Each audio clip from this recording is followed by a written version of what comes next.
Got a water leak?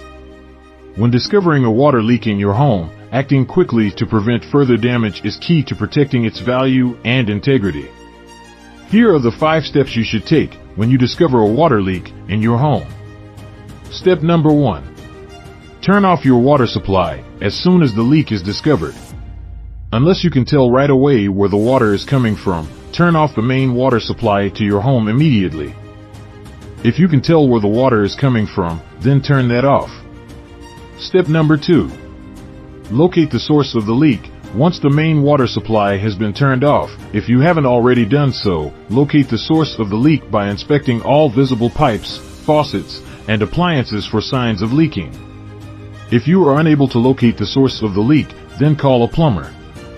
Step number 3. Document the damage in order to support an insurance claim if necessary.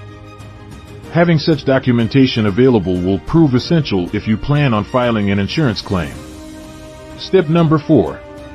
Contact your insurance company. If the water leak has caused significant damage, it may be worthwhile filing a claim with your homeowner's insurance company. They can guide you through the claims process and assist in getting repairs made as soon as possible. Step number 5. Contact Drywall Paint Plus at 508-981-3254 for any drywall repairs and even floor repairs. We even work directly with insurance companies.